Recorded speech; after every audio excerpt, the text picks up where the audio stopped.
আসসালামু আলাইকুম রহমতুল্লাহ। এভাবেই তো মনে হয় গৃহযুদ্ধ বাধে।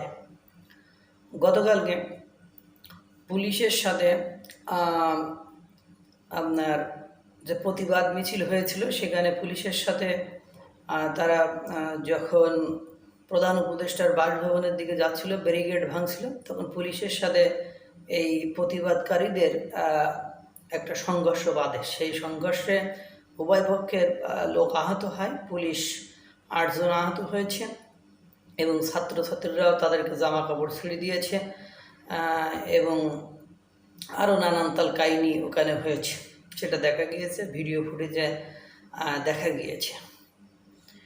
এটা নিয়ে রাতে আবার মশাল মিছিল করেছে ওই যারা শিক্ষার্থীরা পুলিশের সাথে সংঘর্ষ করেছিল বা পুলিশের সাথে যাদের সংঘর্ষ হয়েছিল, তারা আবার মিছিল করেছে যে আমরা প্রতিবাদ করতে গিয়েছি, আমরা ধর্ষণের বিরুদ্ধে কথা বলছি, আমরা স্মারকলিপি দিতে চেয়েছি, আমাদেরকে আবার পুলিশ দিয়ে নির্যাতন করা হয়েছে, স্বরাষ্ট্র উপদেষ্টার পদত্যাগ চায়। এটাকে কেন্দ্র করে আবার ঢাকা বিশ্ববিদ্যালয়ে রাতে বিভিন্ন রকম শিক্ষার্থীরা স্লোগান দিয়েছে। তারা বলছে আমার ভাই কবরে শাহবাগী কেন বাইরে, এরকম যে আমার ভাই কবরে শাহবাগী কেন বাইরে, অর্থাৎ কালকে যারা পুলিশের সাথে সংঘর্ষ করেছে ওদেরকে তারা শাহবাগী বলছে। তারপরে লাকি আক্তার, তাকে গ্রেপ্তারের জন্য ওরা প্রতিবাদ করছে।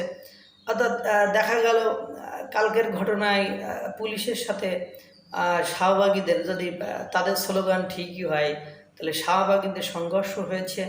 এখন তারা যে ধর্ষণের বিরুদ্ধে প্রতিবাদ করেছে, এটা তো একটা যৌক্তিক প্রতিবাদ, এই জায়গায় তো আর কোনো কিছু বলার অপেক্ষা রাখে না। এখন এদিকে আবার এই ঢাকা বিশ্ববিদ্যালয়ের ছাত্রছাত্রীরা তারা আবার এদের বিরুদ্ধে প্রতিবাদ মিছিল বের করেছে যে আমার ভাই খবরে শাহবাগী কেন বাইরে। তাহলে শাহবাগীরা কি ওই তখন গণহত্যা করতে বলেছে বা কোনো সময় যে হত্যা হয়েছে সেটা কি করতে বলেছে? এখন কথা হলো এই যে দুটো পক্ষ বেঁধে মানে দুই দুই প্রান্তরে দাঁড়িয়ে গেল, এটা তো মুখে মুখে সংঘর্ষ নিতে আর কতক্ষণ? এইভাবেই তো গৃহযুদ্ধ বাধে মনে হয়। বিভিন্ন স্থানে বা আপনার মবের নামে ব্যক্তিবর্গরা তল্লাশি করেছে। তাই এই জন্য এখন যদি এভাবে তল্লাশি হয়, তা দুদিন পরে সরকার যখন এটা নিয়ন্ত্রণ না করতে পারবে, তাহলে যাদেরকে নির্যাতন করছে বা যাদেরকে এভাবে তল্লাশি করে হয়রানি করে এভাবে ঝামেলা করছে, তাদের বিরুদ্ধে তো যারা নির্যাতিত হচ্ছে ওরাই আবার অ্যাকশানে যাবে। এটাই তো স্বাভাবিক। এটা কিন্তু গৃহযুদ্ধ বলে নাকি? এদিকে আপনার মনে করেন যে সিরাজগঞ্জ না কোন জায়গায় আলমডাঙ্গায় আলু বিক্রিকে কেন্দ্র করে এক ব্যবসায়ীকে একদম নগ্ন করে ফেলছে, মানে ল্যাংটা করে ফেলছে, উলঙ্গ করে ফেলছে, এই হলো অবস্থা।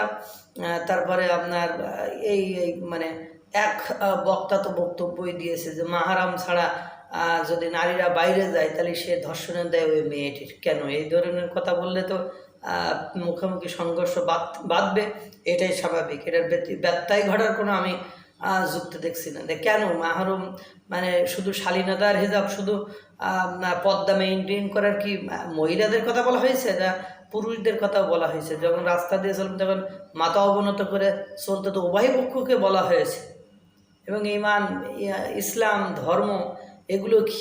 এগুলো হলো যে নিজেকে ওই ধরনের অপকর্ম পাপাচার থেকে বিরত রাখা, এর নামই তো। সেটা পুরুষ হোক, সেটা নারী হোক, সেটা যেই হোক না কেন, আপনি এই ধরনের বক্তব্য কেন দিবেন? তো এটা তো আর সাংঘর্ষিক বক্তব্য। এদিকে আপনার নোয়াখালীতে হোটেলে ভাত খাওয়া নিয়ে একটা পক্ষ মানে একটা মাওলানা পক্ষ বা মোল্লা পক্ষ, ওরা যে হোটেল ব্যবসায়ী সহ যারা ওখানে খাচ্ছিল, তারা সেখানে দেখলাম পদ্মা টদ্মা দিয়েই খাচ্ছিল। এখন তাদেরকে আবার পিটিয়েছে, তাড়াইছে দিয়ে মানে কোন ধরনের আচরণ? এই ধরনের কাজ করলে তো আপনি মুখোমুখি সংঘর্ষে বাধাই দিবেন। এই ধরনের কর্মকাণ্ডতে ইসলাম কখনো সম্মতি দেয়নি। তো এই যে শাহবাগীদের সাথে ঢাকা বিশ্ববিদ্যালয়ের ছাত্রছাত্রীরা মিছিল করছে, তাহলে এগুলো তো সরকার, স্বরাষ্ট্র উপদেষ্টা কোনটা নিয়ন্ত্রণ করেছে, কোন ভালো কাজটা করেছে আপনি একটু দেখান তো।